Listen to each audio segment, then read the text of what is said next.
आज के इस वीडियो में एसएससी जीडी कांस्टेबल जो आपका 2025 के फरवरी महीने में साथियों परीक्षा है 4 फरवरी से, उस परीक्षा को फतेह करने के लिए, उस परीक्षा को क्रैक करने के लिए एक ऐसा एक्सपेक्टेड साथियों प्रैक्टिस सेट आपके लिए मैं लेकर आया हूं, जिस प्रैक्टिस सेट को आपको जरूर देखना चाहिए, क्योंकि ये प्रैक्टिस सेट साथियों पूरी तरीके से आधारित है पिछली सभी शिफ्ट पर। जो आपका 2024 में साथियों पेपर हुआ था ना फरवरी महीने में, जो उसमें जितनी शिफ्ट थी साथियों, उन सभी का एक तरीके से ये निचोड़ आपके सामने पेश करूंगा कि उन सभी शिफ्ट में हिंदी के कैसे सवाल पूछे गए थे, जीके के कैसे सवाल पूछे गए थे, रीजनिंग और मैथ के साथियों कैसे सवाल पूछे गए थे। तो मैं कहूंगा कि अगर आप एग्जाम वाकई में क्रैक करना चाहते हैं तो देखिएगा साथियों कि इस बार आपका पेपर कैसा आएगा। क्या साथियों ऐसा ही पेपर मिलता जुलता होगा? मैं कहूंगा बिल्कुल साथियों 19-20 का फर्क होगा, बाकी सारी चीजें साथियों सेम होगी। तो हिंदी को देखेंगे जैसे आपकी एग्जाम में हिंदी आएगी, जीएस को देखेंगे, रीजनिंग को देखेंगे और मैथ को देखेंगे। तो पूरे पेपर का साथियों हल मैं आपके लिए लेकर आया हूं। यानी कि अगर आप अपने माँ बाप के सपने को साथियों, माँ और माताजी और पिताजी के सपने को पूरा करना चाहते हैं तो इस वीडियो को साथियों जरूर देखेगा, क्योंकि यहां से बहुत सारे नंबर साथियों आप लोग प्राप्त कर लेंगे अपने रियल एग्जाम में। चलिए तो बात करते हैं साथियों, क्रोध करने वाली स्त्री को क्या कहा जाता है? तो आप लोग ध्यान रखेंगे भामिनी कहा जाता है। क्या क्रोध करने वाली स्त्री को भामिनी कहा जाता है? उसके बाद देखिए कि इनमें से कौन सा विलोम युग में साथियों सही नहीं है। देखिए संशय का विलोम क्या निसंशय होता है? मैं कहूंगा साथियों नहीं, संशय का विलोम तो क्या होता है साथियों, एक तरीके से असंशय होता है। क्या होता है साथियों? असंशय होता है, ये आप लोग ध्यान रखेंगे। उसके अलावा अगर बात करें रेजो का विलोम वक्र होता है, मैं कहूंगा हाँ। ऊपरी का विलोम आधा होता है, बिल्कुल सही साथियों। और उद्धत का विलोम विनीत होता है। तो मैं कहूंगा कि कौन सा विलोम युग में सही नहीं है? ऑप्शन नंबर ए वाला सही नहीं, और यही आपका राइट आंसर है। उसके बाद देखिए कह रहे कि रेखा, सुमन, रहीम, रमेश और नेहा आज मेले में आई थी। तो साथियों इसकी जगह पर आपको बताना है क्या आ जाएगा। रेखा, सुमन, रहीम, नरेश और नेहा मेला में आई थी, ये होना चाहिए, या किसी बदलाव की तो जरूरत है, ये दिक्कत लग रही है इसमें। मेले में आया था नहीं होना चाहिए, मेले में आए थे, मेले में आए थे होना चाहिए, क्योंकि आए एक साथियों आपको बहुवचन शब्द लग रहा होगा, ठीक है ना। रेखा, सुमन, रहीम, यहाँ पर बहुत सारे लोग हैं। अगर एक होता तो साथियों हम मेले में आया था ऐसे भी कह सकते थे, ठीक है। अगर स्त्री होता तो आई थी, ये भी कह सकते हैं। रेखा, सुमन, रहीम, रमेश और नेहा आज मेले में आए थे, ये होना चाहिए आंसर, जिनका ऑप्शन नंबर डी है बिल्कुल करेक्ट है। अगला देखिए करके दिए गए वाक्य के किस भाग में साथियों त्रुटि है, ये आपको यहाँ पर बताना है। तो यहाँ पर अगर साथियों बात करें कि मंत्री जी हमारे मुख्य अतिथि थे, तो यहाँ पर साथियों अगर बात करें दिक्कत आपको बताना है साथियों कहां पर लग रही है, मुझे बताइए। चलिए तो त्रुटि बता दीजिए साथियों। देखिए मंत्री जी बिल्कुल सही लिखा हुआ है, हमारे मुख्य सही लिखा हुआ। अतिथि अगर बात करें ऐसे थोड़ी ना लिखा जाता है साथियों अतिथि, तो कैसे लिखा जाता है? ता में भी छोटी की मात्रा आती है और था में भी छोटी की मात्रा आती है। तो दिक्कत कहां पर है, त्रुटि कहां पर है? ऑप्शन नंबर बी वाले में। अगला देखिए कह रहे कि मेरी आपने मेरी शंका का उचित निराकरण कर दिया। अब आपको बताने की इस शब्द की जगह पर साथियों कौन सा शब्द आ सकता है यहाँ पर? तो निराकरण नहीं होना चाहिए था साथियों, क्या समाधान होना चाहिए था इसकी जगह पर, या प्रतिपादन इसकी जगह पर साथियों होना चाहिए था। ये आपको डिसीजन लेना है, या साथियों संयोजन होना चाहिए था। मैं कहूंगा साथियों यहां पर अगर बात करें समाधान हो जाता तो आपका पूरा वाक्य बिल्कुल सही हो जाता, यानी कि आपने मेरी शंका का उचित समाधान कर दिया, ये होना चाहिए था। अगला देखिए क्या कहा जा रहा है करके गुलाब का फूल आनंद की वस्तु होती है। तो दिए गए वाक्य का वह भाग याद करें जिसमें कोई त्रुटि है। यदि कोई त्रुटि नहीं है तो कोई त्रुटि नहीं वाला ऑप्शन को आपको साथियों चूज करना है। बताइए गुलाब का फूल आनंद की वस्तु होती है। अब दिक्कत आपको साथियों बताना है कहां पर आपको लग रही है। चलिए देखिए फूल की बात करें तो फूल आपका एक पुल्लिंग शब्द हो जाएगा, ये स्त्रीलिंग थोड़ी ना साथियों जो यहाँ पर होती आ रही है। गुलाब का फूल आनंद की वस्तु होता है, ये होना चाहिएगा, यानी कि होती है की जगह पर होता है होना चाहिए था। तो त्रुटि कहां पर है साथियों? ऑप्शन नंबर सी वाले में त्रुटि है। अगला सवाल देखिए कह रहे कि जो स्त्री पति के लिए मर मिटे उसके लिए एक शब्द क्या हो सकता है? तो उसको पतिव्रता कहते हैं। क्या कहते हैं साथियों? उसको पतिव्रता कहते हैं। ये इंपॉर्टेंट क्वेश्चन है साथियों, आप लोग याद रखेंगे। उसके अलावा जाता है अगला सवाल आपके स्क्रीन पर है, कह रहे मैं परीक्षा में पास होने का प्रयत्न करूंगा, अभ्यास करूंगा, साहस करूंगा या साथियों व्यवहार करूंगा। तो मैं कहूंगा प्रयत्न यहां पर आना चाहिए, यानी कि मैं परीक्षा में पास होने का प्रयत्न करूंगा, ये आपका बिल्कुल सही जवाब हो जाएगा। उसके बाद देखिए अगला सवाल क्या कहा जा रहा है कि इस वाक्यांश के लिए एक शब्द आपको बताना है। पृथ्वी का वह भाग जिसके 3 ओर पानी होता है उसको क्या कहा जाता है? उसको साथियों प्रायद्वीप कहा जाता है। पृथ्वी का ये एक भाग होता है साथियों प्रायद्वीप जिसके 3 ओर पानी होता है।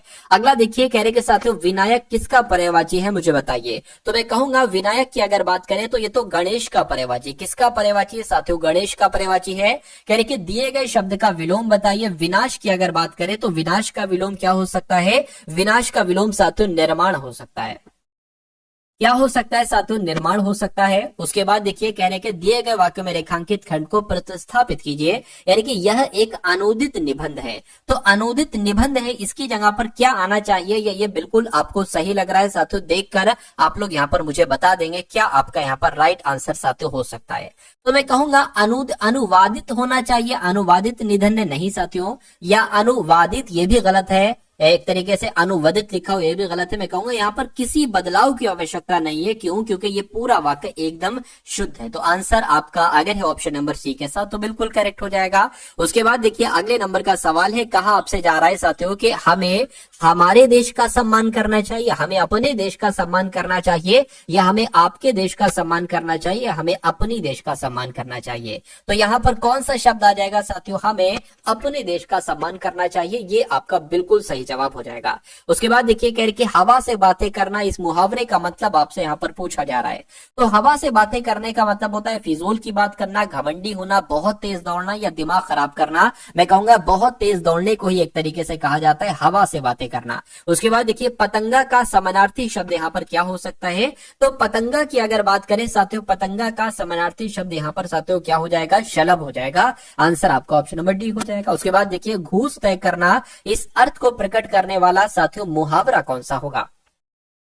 देखिए घूस तय करना यानी कि दरबार बांधना, दरबार बंद करना ये तो नहीं होगा, दरबार लगना या दरबार होना। मैं कहूंगा दरबार बांधने को कहीं ना कहीं कहा जाता है, घूस तय करना। आंसर आपका ऑप्शन नंबर ए हो जाएगा। अगला सवाल आपके स्क्रीन पर है, कह रहे के विभीषिका बताइए कैसे लिखा जाता है। तो मैं कहूंगा ये तो विभीषिका लिखा हुआ है, नहीं ये गलत है, ये भी गलत है साथियों। सही कहां पर लिखा हुआ है? ऑप्शन नंबर डी में लिखा हुआ है, यानी कि विभीषिका कैसे लिखा जाता है? जैसे आपका ऑप्शन नंबर डी में लिखा हुआ है। भाई बहुत बढ़िया, वेरी गुड क्लास। साथियों अगर आपने अभी तक वीडियो को लाइक नहीं किया तो मैं आपसे हर वीडियो में साथियों रिक्वेस्ट करता हूं कि वीडियो को कम से कम आप लोग लाइक कर दिया करिए। तो साथियों तुरंत वीडियो को लाइक कर दीजिए, और जो लोग भी चैनल पर साथियों नए हैं साथियों तुरंत साथियों चैनल को भी सब्सक्राइब कर लीजिए, क्योंकि ये क्लास ऐसी क्लास है जो आपको सिलेक्शन दिलाएगी।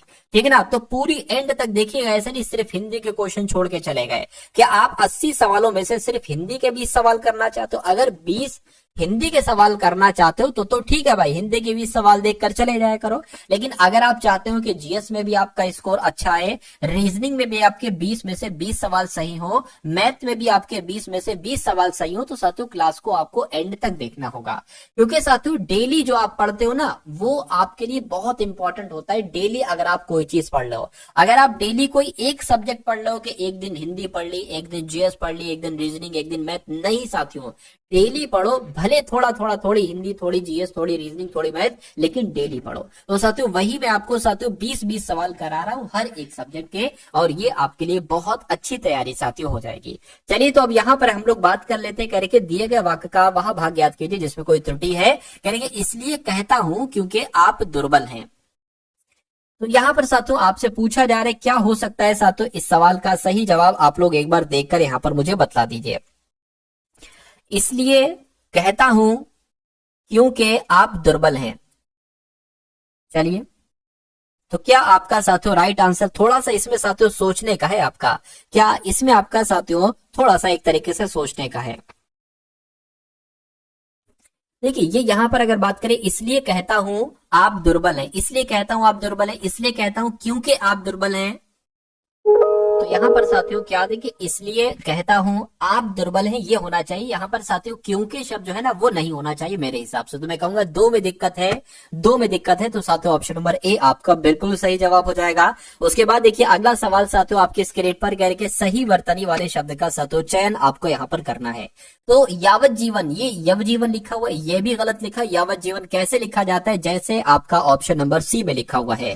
तो इस प्रकार आपका राइट आंसर जो साथियों जो जाएगा वो किस ऑप्शन के साथ जाएगा, वो ऑप्शन नंबर सी के साथ जाएगा। उसके बाद देखिए अगला सवाल आपके स्क्रीन पर है और 20 सवाल आपने जीएस के देखे, 20 सवाल आप लोग देखेंगे साथियों सामान्य ज्ञान के, और उसके बाद हम लोग रीजनिंग की तरफ बढ़ेंगे और साथियों मैथ की तरफ बढ़ेंगे। तो आप साथियों दृढ़ निश्चय ले लीजिए, क्योंकि 39,000 सीट में से आप एक सिलेक्शन लेना चाहते हैं। तो मैं कहूंगा सिलेक्शन तो आपको दे दूंगा, लेकिन जिस हिसाब से मैं आपको पढ़ा रहा हूं उस हिसाब से आपको पढ़ते रहना होगा। सिलेक्शन तो एक बहुत छोटी सी चीज हो जाएगी, आपको 3-4 विषय में से तो इतना एक्सपर्ट बना दूंगा कि 100% आप सवाल बहुत आराम से कर लेंगे। और जब साथियों ये समझ लीजिए इन 4 सब्जेक्ट में से आपने अगर 2 सब्जेक्ट पर भी कमांड बना ली, जो भी आपके साथियों फेवरेट सब्जेक्ट हो, तो एसएससी जीडी में सिलेक्शन लेना आपके लिए बहुत आसान हो जाएगा एक तरीके से।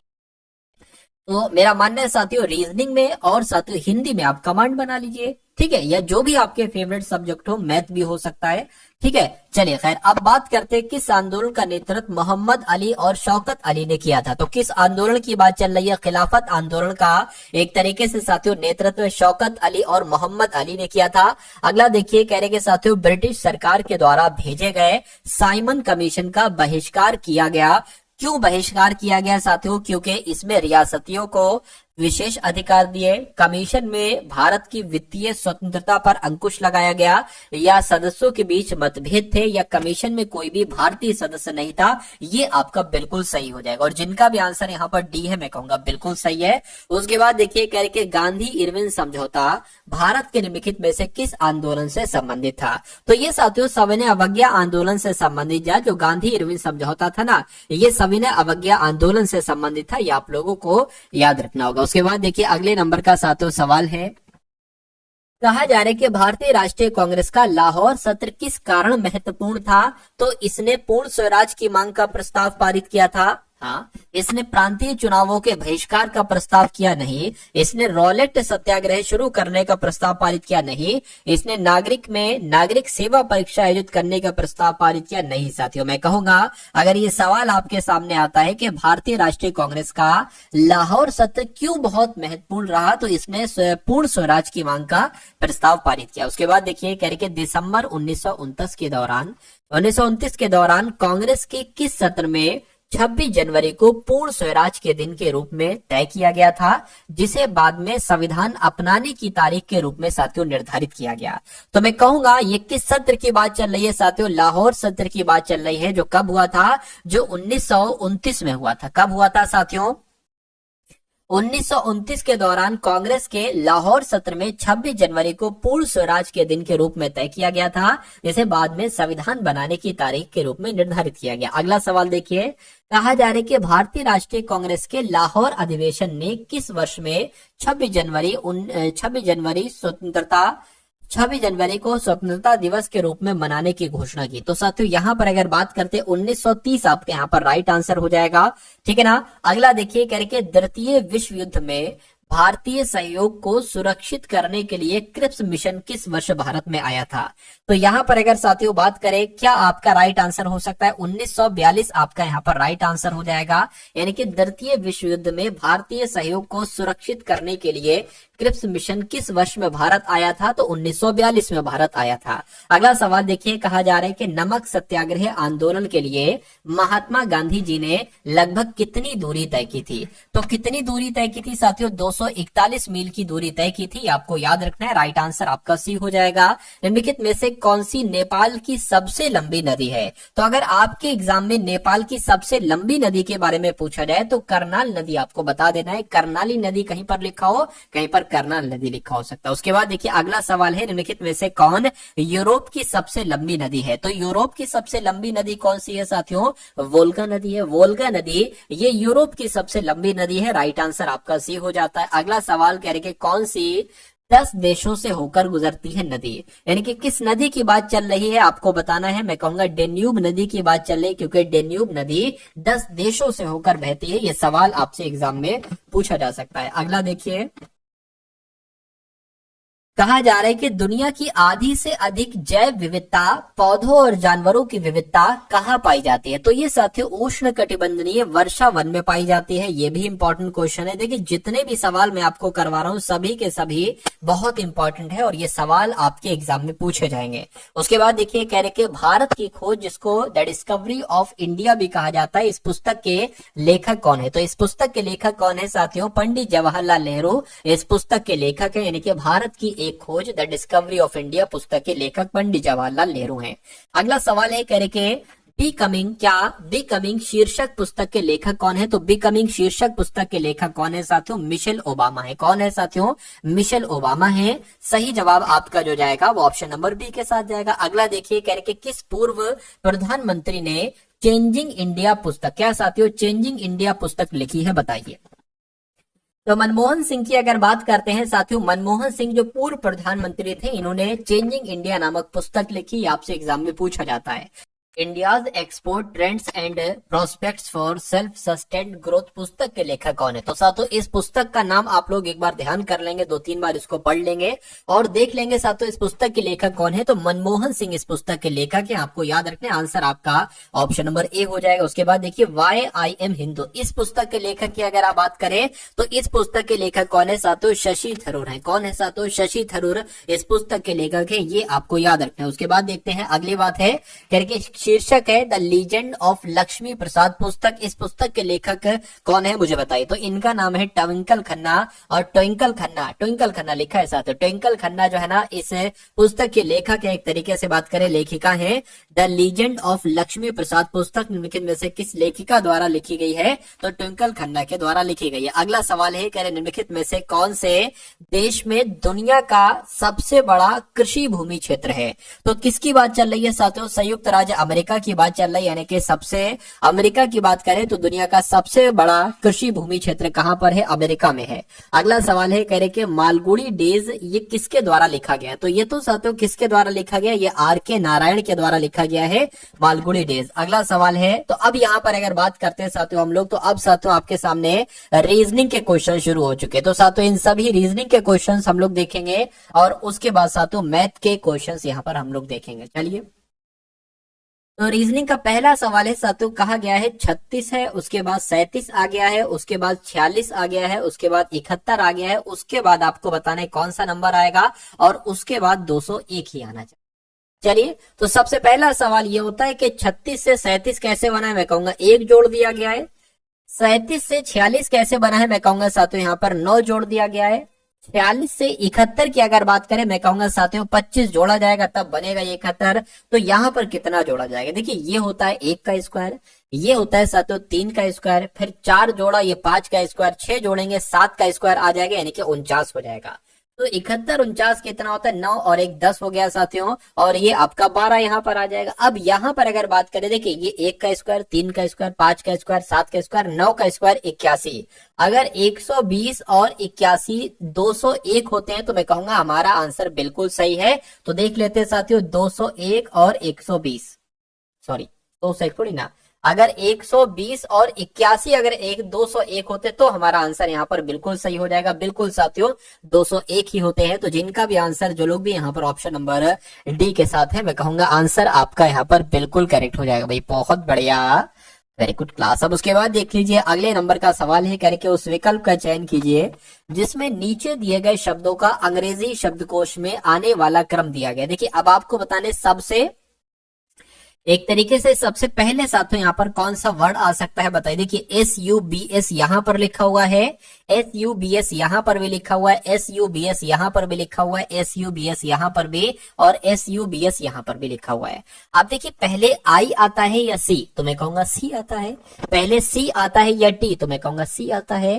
पहले C आता है या ये मैं कहूंगा C आता है। तो सबसे पहले नंबर पर साथियों 2 हो जाएगा, ठीक है ना। उसके बाद साथियों यहाँ पर अगर बात करते हैं, अब देखिए सबसे पहले उससे बड़े की अगर बात करें, अब देखिए आई पहले आता है या टी, तो मैं कहूंगा आई पहले आता है। अब इसमें से अगर बात करें टी टी, ये ई हो गया। देखिए आई से पहले ई आता है तो मैं कहूंगा 2 के बाद क्या आ जाएगा, 5 आ जाएगा, और उसके बाद ये आई आ जाएगा। अब उसके बाद टी टी में से आपको बताना है, टी ए एन यहाँ पर है, टी ए एन यहाँ पर है, यहाँ पर टी, यहाँ पर डी है, तो ये डी वाला पहले आ जाएगा, यानी कि 4 आ जाएगा, और उसके बाद साथियों 3 आ जाएगा। मैं कहूंगा 251 43 कहां पर लिखा हुआ है, 251 43 साथियों ऑप्शन नंबर डी में लिखा हुआ है। तो ये क्या होगा, ये आपका बिल्कुल सही जवाब हो जाएगा। अगला सवाल आपकी स्क्रीन पर है, कह रहे के एक विशिष्ट कोड भाषा में SAVE को क्या लिखा जाता है, 522119 लिखा जाता है। तो आपको बताना है WEAK को क्या लिखा जा सकता है साथियों, फटाफट आप लोग यहाँ पर बता दीजिए। तो अगर बात करें, अब देखिए सवाल ये पैदा होता है कि ये SAVE को ये 522119 लिखा कैसे गया है, ये आपको यहाँ पर बताना है। अच्छा यहाँ पर आप एक चीज देखिए, एस होता है 19 पर, एस कहां पर होता है 19 पर, ठीक 19 आ गया। ए 1 पर होता है, वी होता है 22 पर, ई होता है साथियों 5 पर। अब जो नंबर यहाँ पर है ना, वही नंबर डिक्टो साथियों यहाँ पर है, बस क्रम इधर का उधर किया गया है। जैसे कि ये 19 यहाँ पर है तो ये 19 साथियों यहाँ पर आ गया है, ठीक है ना। उसी प्रकार ये 5 यहाँ पर है तो ये साथियों 5 यहाँ पर आ गया है। ये 22 यहाँ पर है तो ये 22 यहाँ पर हो गया, बचा एक, ये वाला एक आ गया होगा।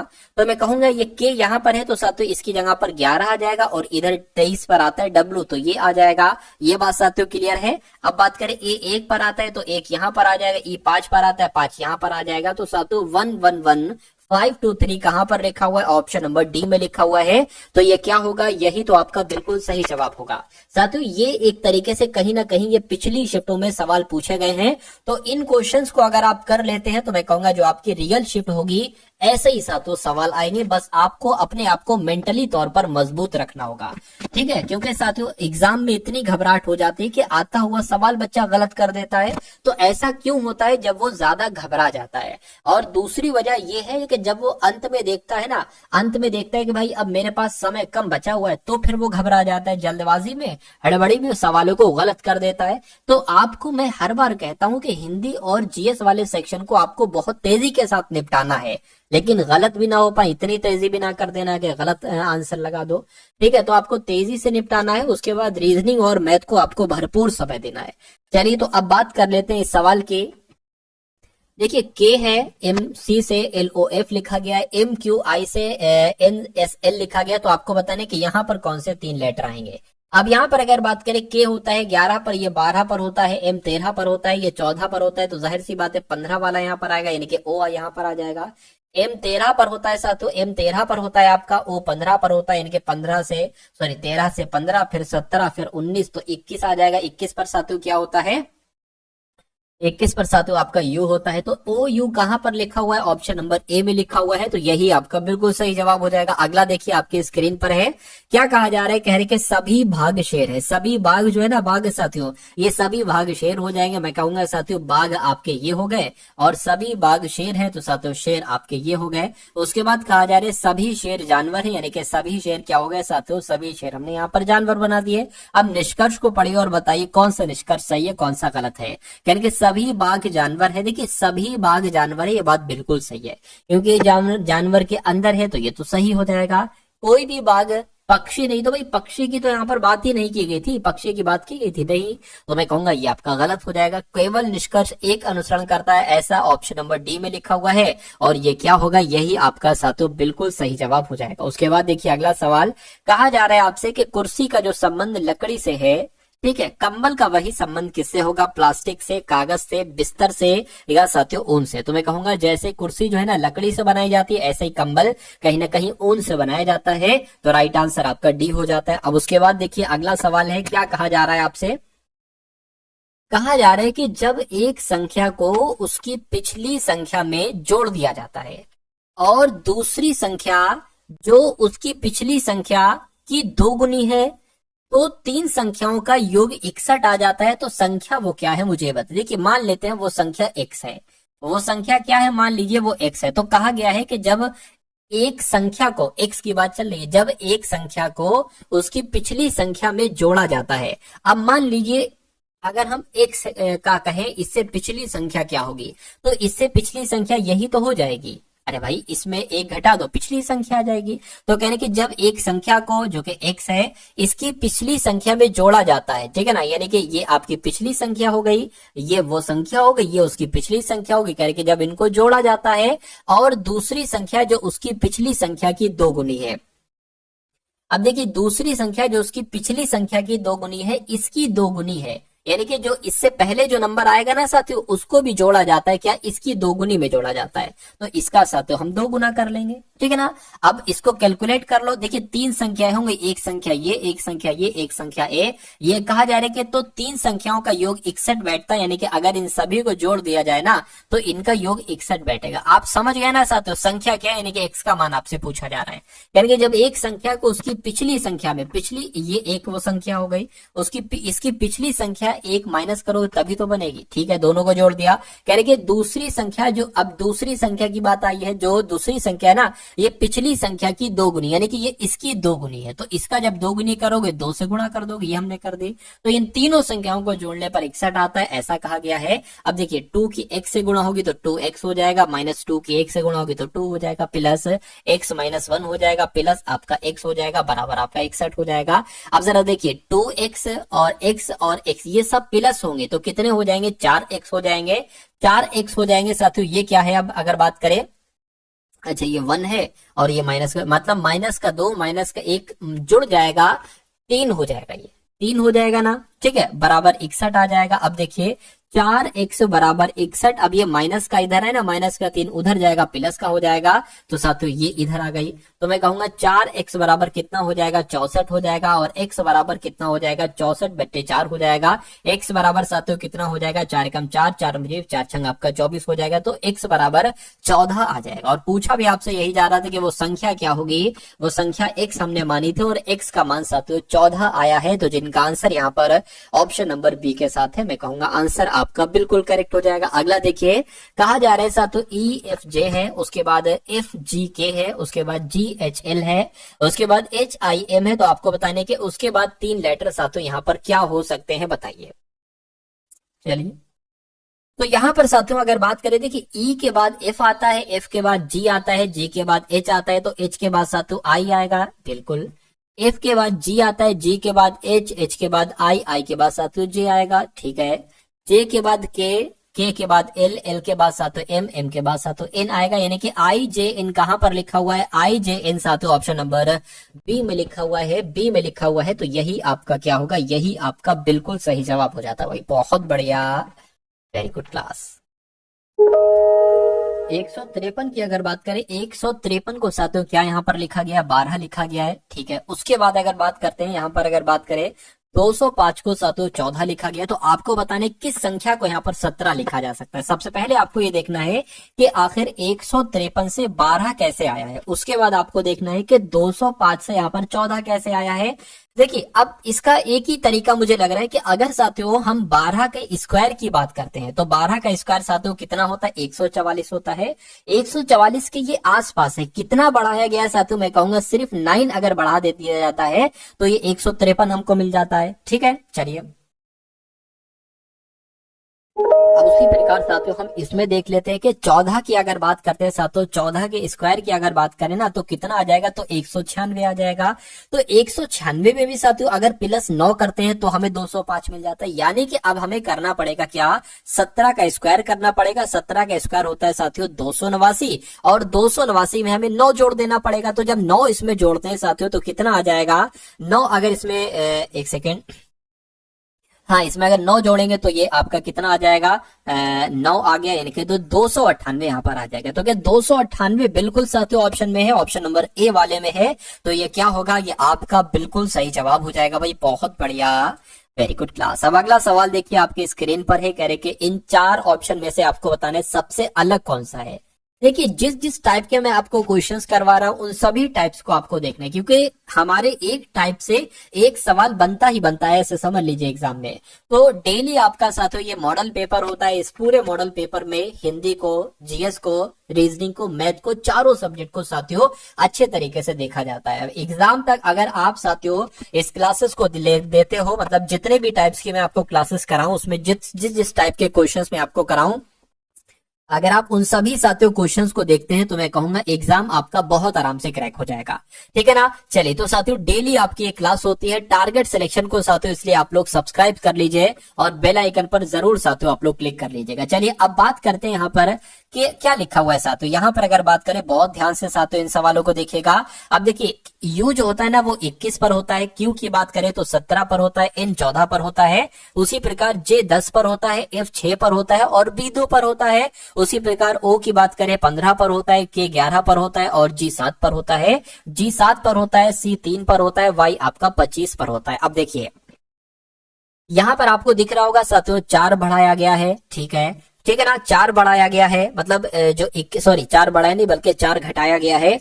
यहां पर अगर साथियों हम लोग बात करते हैं कि यहां पर भी साथियों 4 एक तरीके से घटाया गया है। ठीक है, यहां पर अगर बात करें 4 घटाया गया, लेकिन यहां पर साथियों कितना, यहां पर भी तो 4 घटाया गया। ठीक है, ये बात क्लियर है। अब उसी प्रकार अगर बात करें यहां से यहां जाने के लिए 3 बढ़ाया गया है। ठीक है ना। इसी प्रकार अगर बात करें, अब यहां पर अगर बात करें, देखिए 11 से 7 हुआ है, मैं कहूंगा यहां पर कितना घटा है, एक सेकंड, ये मुझसे मिस्टेक क्या होगी, मिस्टेक एक सेकंड में आपको बता देता हूं। ये आपका 25 है भाई साहब। क्या मैं 2 से 3 कर लिया? नहीं साथियों, 3 से 25 पर जाना है। अब 3 से 25 जाओ या पीछे हो जाओ। देखिए ये सी हो गया, ये बी हो गया, सी 3 पर होता है ना, ये ए हो गया, उसके बाद जेड आ जाएगा और उसके बाद वाई आ जाएगा जो कि 25 पर होता है। तो मैं कहूंगा इससे इस पे जाने पर 4 घटाया गया है और 11 से 7 पर जाने पर भी 4 घटाया गया है। यहां से यहां पर 6 से 2 पर जाने पर भी 4 घटाया गया है और 17 से 14 की अगर बात करते हैं तो कितना घटाया गया, मैं कहूंगा साथियों सिर्फ और सिर्फ 3 घटाया गया है। तो सबसे अलग कौन सा होगा साथियों? ऑप्शन नंबर डी वाला सबसे अलग होगा। सबसे अलग होगा तो यही आपका क्या होगा, यही आपका बिल्कुल सही जवाब हो जाएगा। उसके बाद देखिए कह रहे कि 5 मित्र है एक पंक्ति में उत्तर दिशा की ओर मुंह करके बैठे हैं। तो 5 मित्र है साथियों, 1 2 3 4 और 1 5। क्या कहा जा रहा है, कह रहे कि आई के दाईं ओर बगल में बैठा है जी। तो आई मान लीजिए साथियों, अगर हम यहां पर बना लेते हैं, आई की अगर बात करें, आई के बगल में, आई के दाईं ओर बगल में कौन बैठा है, जी बैठा है। तो आई के दाईं ओर बगल में कौन बैठ जाएगा, जी बैठ जाएगा। ये बात क्लियर है। उसके बाद कह रहे कि एच के बाईं ओर एफ बैठा है और ई के दाईं ओर बगल में बैठा है। एक काम करो, सबसे पहले इसी को आप क्लियर कर लो। सबसे पहले साथियों आप इसी को बना लो।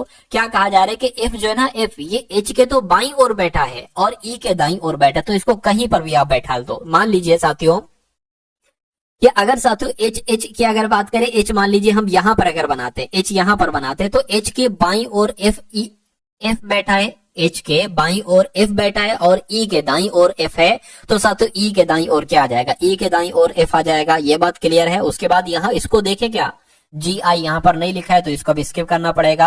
कहने कि यदि एच और आई एक दूसरे के अगल बगल में बैठे, यानी कि क्या कहा जा रहा है, एच और आई एक दूसरे के अगल बगल बैठे हैं, तो साथियों मैं कहूंगा एच और आई एक दूसरे के अगल बगल बैठे हैं। ये बात भी क्लियर हो गई। उसके बाद कहने कि आई के दाईं ओर बगल में जी बैठे, यानी कि साथियों यहां पर एक बंदा बनेगा, आई के दाईं और जी बैठेगा तो जी यहां पर बैठेगा और इसको साथियों आप कट कर लीजिए। 5 लोग थे, 1 2 3 4 5, पांचों को हमने बैठा दिया और कहा जा रहा है तो बीच में कौन है, बीच में कौन है साथियों, एच है। तो एच क्या है साथियों, एच आपका बीच में हो जाएगा और यही आपका बिल्कुल सही जवाब हो जाएगा। उसके बाद देखिए अगले नंबर का सवाल है, क्या कहा जा रहा है कि दिए गए समीकरणों को संतुलित करने के लिए किन 2 संख्याओं को आपस में बदला जाना चाहिए, बताइए।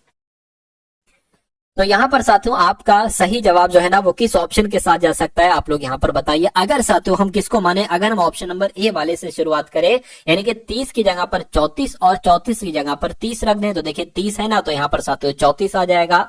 28 की जगह पर 28 रहेगा, 34 है ना, 34 की जगह पर साथियों 30 रखना पड़ेगा। भाग आपका साथियों 2 और गुणा आपका 4 हो जाएगा। इसको आपको क्या करना है, कैलकुलेट करना है। 34 प्लस 28 माइनस 30 भाग 2 गुणा 4, इसको कैलकुलेट करके अगर 2 आ जाता है तो ये हमारा आंसर हो जाएगा, वरना फिर अगला वाला देखेंगे इसको। तो देखिए इसको साथियों, सबसे पहले जब आप इसको सॉल्व करोगे तो 15 यहाँ पर आ जाएगा। 15 चौक्स की अगर बात करें या माइनस की, इन दोनों को जोड़े तो 8 4 12 हो गया और मैं कहूंगा यहाँ पर 6 आ जाएगा। तो 62 माइनस कितना, 15 चौक 60 आपका आ जाएगा, बराबर 2 चल रहा है ये।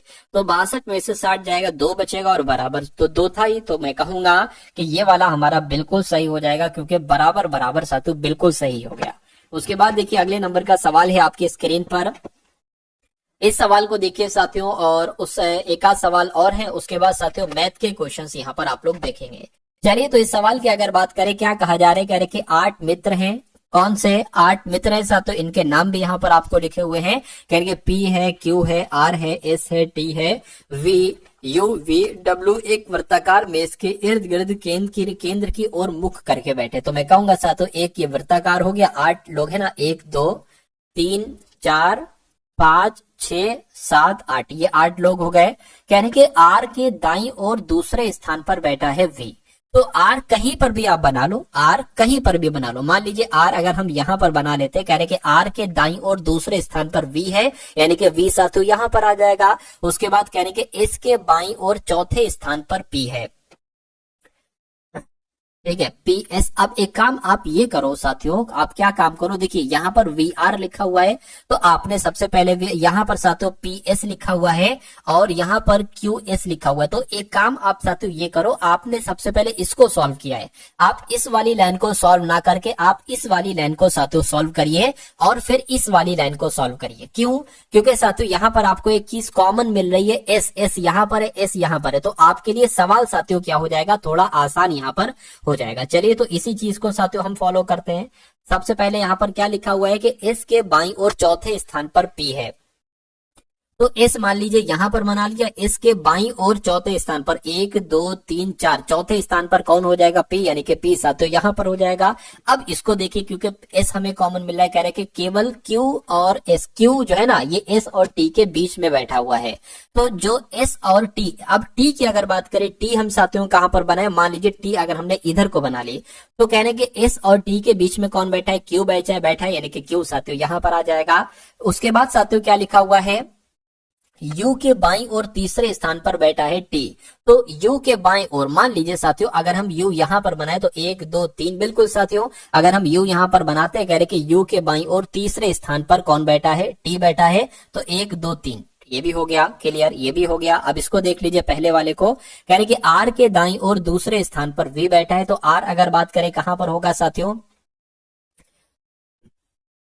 देखिए अगर हम साथियों आर यहां पर बनाते हैं तो आर के दाएं दूसरे स्थान पर 1 2, यहां पर ऑलरेडी कोई बैठा हुआ है, आर हमें यहां पर ही बनाना पड़ेगा, तभी साथियों आर के दाईं और दूसरे स्थान पर वी को हम बैठा सकते हैं।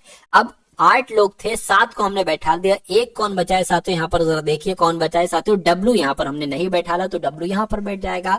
अब सवाल में आपसे पूछा जा रहा है कि पी और टी के बीच में कौन बैठा है, तो साथियों पी टी कहां पर है, पी और टी के बीच में साथियों कौन बैठा है, मैं कहूंगा वी बैठा है, तो वी क्या होगा, वी आपका यहाँ पर बिल्कुल सही जवाब हो जाता है भाई, बहुत बढ़िया, वेरी गुड क्लास। अब उसके बाद देख लेंगे अगले नंबर का सवाल है आपके स्क्रीन पर, इस सवाल को साथियों देखिए और बताइए सही जवाब क्या हो जाएगा।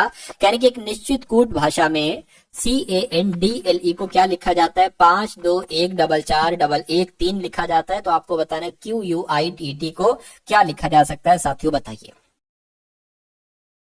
चलिए, अब देखिए यहां पर आपको थोड़ा सा नजर आ रहा होगा कि ये C 3 पर आता है, ठीक है, ये A 1 पर आता है, N की बात करें 14 पर आता है, D 4 पर आता है, L 12 पर आता है, E साथियों 5 पर आता है।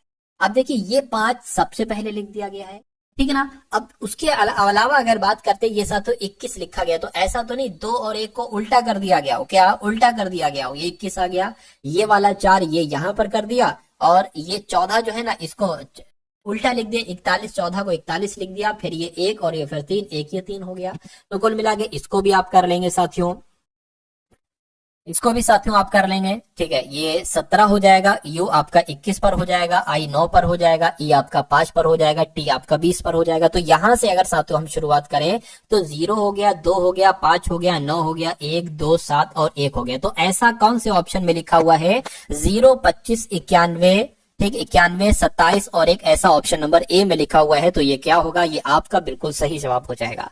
तो उसके बाद देखिए साथियों नेक्स्ट नंबर का सवाल है आपकी स्क्रीन पर, अब आपको बताने के दर्पण प्रतिबिंब क्या होगा, यानी कि आपको यहां पर अगर दर्पण रख दिया जाए तो ये दर्पण में कैसा दिखेगा, QWERTY कैसा दिखेगा, मैं कहूंगा Y कुछ ऐसा दिखेगा, टी जैसा है वैसा दिखेगा, आर की अगर बात करें आर ऐसा दिखेगा, ई की बात करें तो ई ऐसा दिखेगा, डब्ल्यू ऐसा दिखेगा और क्यू की बात करें क्यू कुछ ऐसा दिखेगा।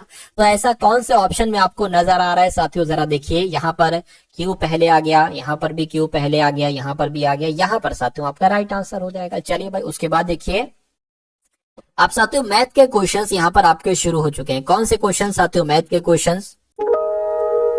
यदि कंक्रीट में चूने के 3 भाग, ठीक है, बजरी के 7 भाग और साथियों रेत के 6 भाग हैं, तो कह तो 80 किलोग्राम कंक्रीट में बजरी की मात्रा साथियों कितनी होगी। तो बजरी की मात्रा साथियों यहाँ पर आपसे पूछी जा रही है। तो कैसे साथियों इस सवाल को आप लोग करेंगे, एक बार कोशिश करके आप लोग जरूर बताइए। तो यहाँ पर अगर बात करें, देखिए साथियों कुल मिला के अगर बात करें तो 3 भाग 7 भाग 6 भाग, तो मैं कहूंगा 3 7 10 यानी कि 16 भाग पूरे हो जाएंगे, 16 भाग पूरे हो जाएंगे। और यहाँ पर अगर कहा जाए तो 80 किलोग्राम कंक्रीट की बजरी की मात्रा साथियों कितनी होगी, 80 की अगर 800 किलोग्राम की बात की तो 800 किलोग्राम यहाँ पर आ जाएगा। और किसकी बात चल रही है साथियों, बजरी की मात्रा कितनी होगी, तो बजरी की मात्रा तो यहाँ पर 7 है, तो मैं कहूंगा 7 यहाँ पर आ जाएगा। अब इसको साथियों कैलकुलेट कर लीजिए, 16 पंजे 80, 50 आ गया, 7 पंजे 35 यानी कि 350 आपका आंसर आ जाएगा। 350 किलोग्राम बजरी की मात्रा होगी।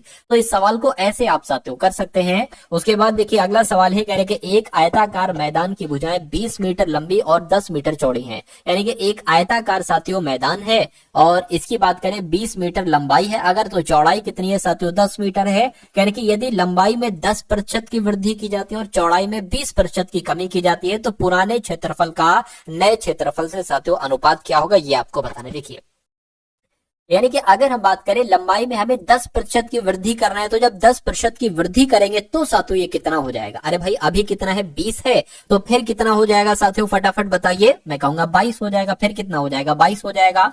और अभी साथियों 10 चौड़ाई है, 20% की कमी की जाती है। 20% की क्या, 20% की साथियों जब आप कमी करोगे तो ये कितना हो जाएगा, एक तरीके से मैं कहूंगा ये 8 हो जाएगी, 10 की जगह 8 हो जाएगी।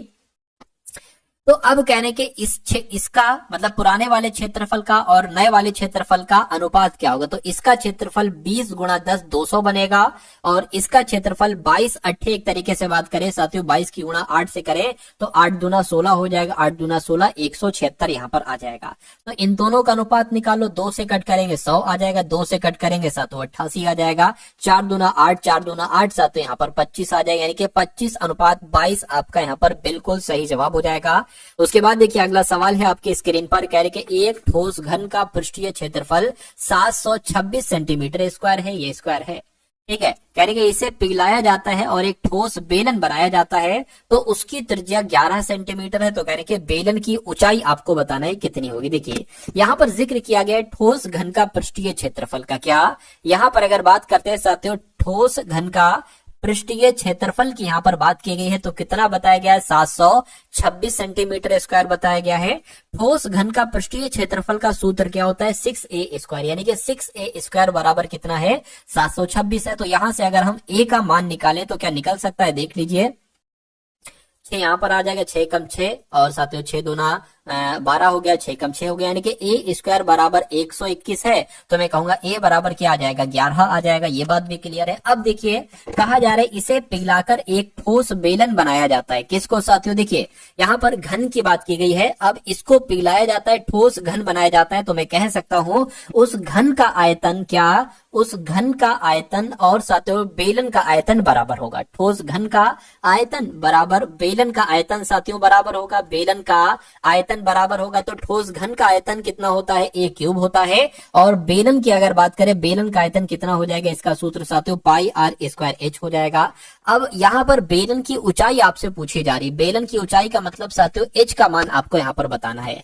अब a की बात करें तो a कितना निकला है साथियों 11 निकला है, यानी कि 11 गुणा 11 गुणा 11 हो जाएगा। और पाई की बात करें तो 22/7 मान आ जाएगा। आर साथियों कितना दे रखा है यहाँ पर त्रिज्या, यानी कि आर 11 दे रखा है, तो 11 गुणा 11 हो जाएगा और h का मान आपसे पूछा जा रहा है। अब देखिए बराबर है तो इस 11 से ये 11 कैंसिल, इस 11 से ये 11 आपका कैंसिल। अब इधर क्या बचा साथियों, देखिए 7 की गुणा इससे हो जाएगी, यानी कि ये 11 एक सेकंड 11 गुणा 7 आ जाएगा बटे आपका 22 आ जाएगा बराबर h आ जाएगा। इसको कैलकुलेट कर लीजिए साथियों 2 यानी कि 7/2 है, तो इसको 3.5 हम लिख सकते हैं। तो साथियों h की वैल्यू क्या आई, 3.5 आई। 3.5 कहां पर लिखा हुआ है, ऑप्शन नंबर बी में लिखा हुआ है, तो ये क्या होगा 3.5 सेंटीमीटर ये बेलन की ऊंचाई होगी। राइट आंसर आपका ऑप्शन नंबर बी हो जाता है। चलिए भाई, उसके बाद देखिए कहने के किसी राशि पर समान ब्याज दर से 4 वर्ष और 6 वर्ष में प्राप्त होने वाले साधारण ब्याजों का अनुपात क्या होगा। यानी कि आपको इस सवाल में साथों सिर्फ वर्ष दे रखे हैं। वैसे होना क्या चाहिए था, साधारण ब्याज अगर याद करना है तो पी भी होना चाहिए था, आर भी होना चाहिए था, टी भी होना चाहिए था, लेकिन कोई दिक्कत नहीं, अनुपात निकालना है, साधारण ब्याज की बात की गई है तो हम वही सूत्र लगा देंगे, पी आर टी बटे 100। पी आर टी बटे 100 अनुपात पी आर टी बटे 100 वाला अनुपात लगा दें। अब देखिए किसी राशि पर, तो उसको राशि को पी मान लिया, समान ब्याज दर से, ठीक है, किसी राशि पर समान ब्याज दर से, और समय कितना दे रखा है साथियों, 4 वर्ष दे रखा है, तो 4 वर्ष आ जाएगा समय की जगह, और बटे में 100 आ जाएगा बराबर, यहां पर भी वही राशि आएगी, वही दर आएगी। समय कितना दे रखा है, 6 वर्ष दे रखा है, तो 6 वर्ष हो जाएगा बटे 100 हो जाएगा। अब देखिए इस पीआर से ये पीआर कैंसिल, कहीं ना कहीं ये बराबर ही तो है, और इस 100 से ये 100 कैंसिल, तो मैं कहूंगा 4:6 निकलेगा। इसको और कट करेंगे तो 2 2 4 2 3 6, यानी कि अनुपात जो निकलेगा, साधारण ब्याजों का अनुपात जो निकलेगा वो 2:3 निकलेगा, और यही आपका क्या होगा, यही आपका बिल्कुल सही जवाब हो जाता भाई। बहुत बढ़िया, वेरी गुड क्लास। अगला सवाल आपके स्क्रीन पर क्या कहा जा रहा है, कह रहे कि एक विद्यालय में 20 लड़कियां का औसत भार बताया गया है, यानी कि एक विद्यालय में 20 लड़कियों का औसत भार 52 केजी है। तो 20 लड़कियों का औसत भार कितना बताया गया है, 52 केजी बताया गया। अगर मैं आपसे पूछूं कि 20 लड़कियों का कुल मिला के भार कितना होगा, तो साथ इसको कैलकुलेट कर लो, 52 दूना 104, यानी कि 1040 किलोग्राम हो जाएगा। 1040 किलोग्राम ये 20 लड़कियों का कुल मिलाकर वजन होगा। ठीक है, अब कह रहे के साथियों 54 किलो की और 50 किलो भार वाले 2 नए विद्यार्थियों को इसमें प्रवेश दिया जाता है, यानी कि 1040 किलोग्राम तो वजन है, इसमें एक 54 का विद्यार्थी आ जाता है और एक 50 किलोग्राम का विद्यार्थी आ जाता है। तो अब कितनी संख्या हो गई। अच्छा, पूछा क्या जा रहा है ये जरा देखिए, करके नए औसत और पुराना औसत का अनुपात आपको यहाँ पर बताना है। तो अगर 1040 में 54 और 50 जोड़े तो मैं कहूंगा साथियों 1144 केजी यहाँ पर आ जाएगा। तो मैं कहूंगा ये योग है, ये भी योग है। तो अगर हम इसका अनुपात निकालते हैं तो कितना निकलता है, देख लीजिए साथियों, 1040 और 20। ठीक है, अब अनुपात देखिए, इसको 1140 ये नया अनुपात है। ठीक है, 1140, अब यहाँ पर 20 की जगह 22 आ जाएगा क्योंकि 2 लड़कियां आ चुकी हैं। इसको 0 से 0 कैंसिल, ये 52 ही आएगा। देखिएगा 2 पंजे 10 हो जाएगा, 2 दूना 4 हो जाएगा। ठीक है, इसकी अगर बात करते हैं 11 से, अगर इसको क्या कट करें, अच्छा यहाँ पर 44 लिखना चाहिए, 44 हो गया। 11 दूना 22, 11 एकम 11, ठीक है, और 11 चौक 44 आपका हो गया। 2 से कट करेंगे साथियों, यहाँ पर 52 आ जाएगा। तो मैं कहूंगा यहाँ पर भी 52 आ गए, यानी कि 52 एकम 52, 52 एकम 52, 1:1 आपका आंसर हो गया, जो कौन से ऑप्शन में है, जो ऑप्शन नंबर डी वाले में है भाई। बहुत बढ़िया, वेरी गुड क्लास। तो कैसी लगी